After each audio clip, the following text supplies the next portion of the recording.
Assalamualaikum warahmatullahi wabarakatuh. Shalom, perkenalkan nama saya Grace Maria Jeujanan dengan NIM 2022-030807.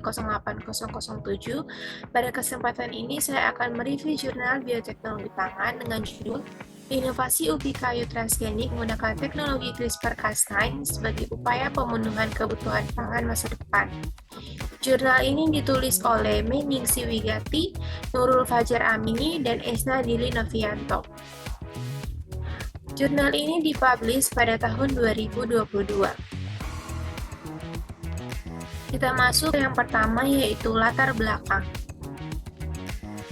Indonesia memiliki populasi keempat terbesar di dunia dengan jumlah penduduk sekitar 255,6 juta jiwa pada tahun 2015 dan proyeksi mencapai 311,6 hingga 319 juta jiwa pada tahun 2045 mendatang.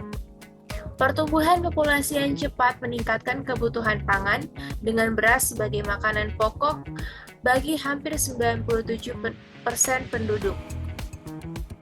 Pemerintah Indonesia mendorong program diversifikasi pangan untuk mengurangi ketergantungan pada beras dengan fokus pada sumber karbohidrat non-beras seperti ketela pohon, jagung, sagu, pisang, kentang, dan sorghum. Meskipun memiliki produktivitas tinggi, ketela pohon juga memiliki kekurangan komposisi seperti kadar protein dan vitamin yang rendah, serta senyawa glukosida sianogenik yang berpotensi menghasilkan asam sianida jika teroksidasi oleh enzim linamarase.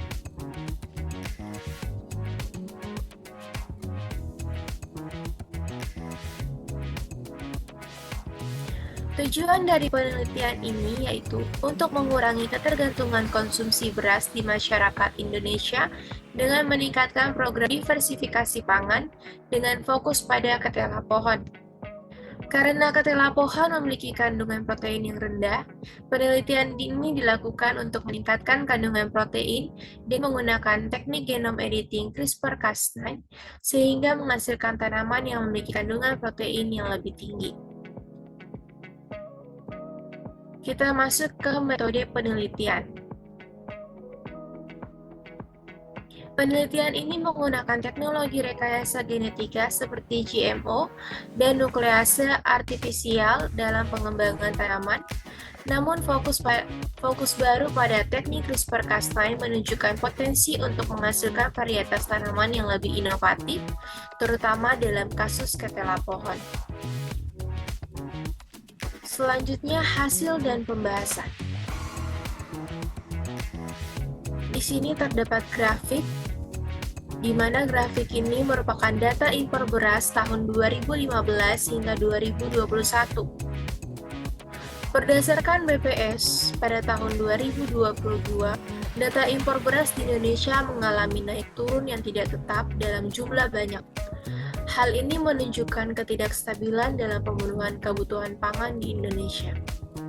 Apabila dibiarkan terus-menerus, akan menyebabkan terjadinya ketergantungan impor bahan pangan pokok yang berupa beras dan menyebabkan semakin tingginya angka impor di Indonesia.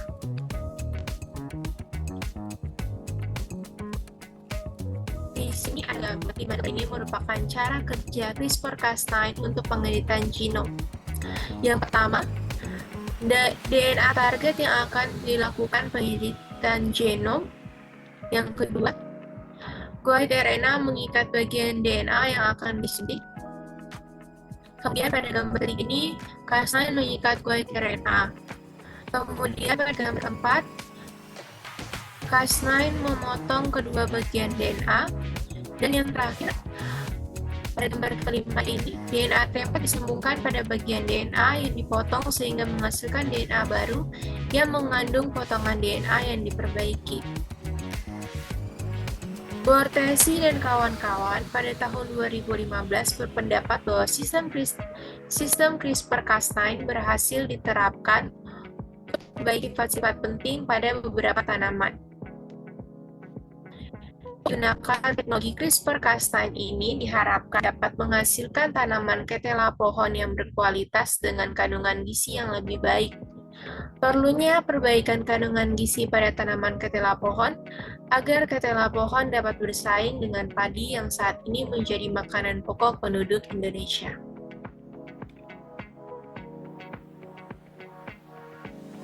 Selanjutnya di sini ada gambar.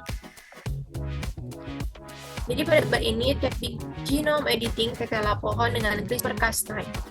Pengeditan genom pada ketela pohon dilakukan dengan memotong salah satu bagian DNA dari ketela pohon, kemudian menyambungkannya dengan gen tanaman lain yang tinggi akan protein, sehingga menghasilkan ketela pohon dengan DNA baru, yakni mengandung protein. Penggunaan sistem ortogonal seperti CRISPR-Cas9 memungkinkan modifikasi ketela pohon dengan merancang satu set RNA panduan tunggal, menggunakan algoritma khusus yang memprediksi efisiensi pembelahan template sgRNA.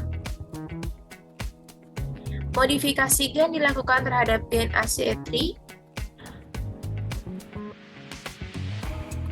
Modifikasi gen dilakukan terhadap gen AC3 yang mengkode protein REN, berperan dalam peningkatan replikasi, pemanfaatan pengetahuan teknik efek di luar target, dan perangkat lunak prediktif. Teknologi CRISPR-Cas9 memungkinkan pengeditan genom ketela pohon secara efisien dan relatif sederhana, menghasilkan mutasi multi-alel dan memperluas potensi pengembangan varietas transgenik.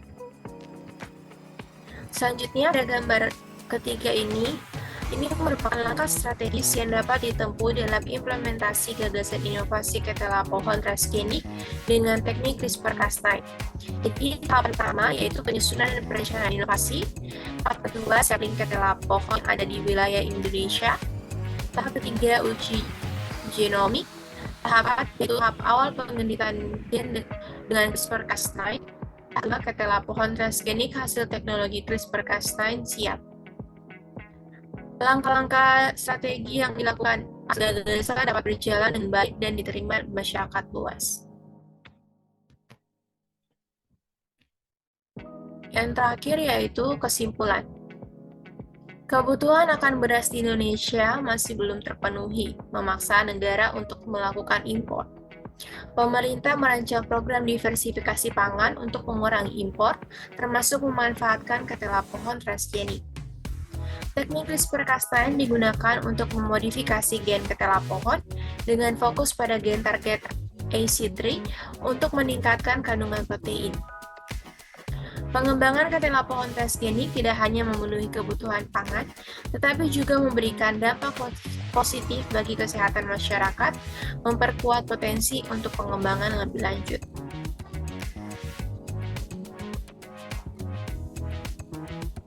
Sekian review jurnal bioteknologi pangan dari saya. Mohon maaf apabila terdapat kesalahan pada PPT yang saya buat maupun dalam ucapan. Saya ucapkan terima kasih.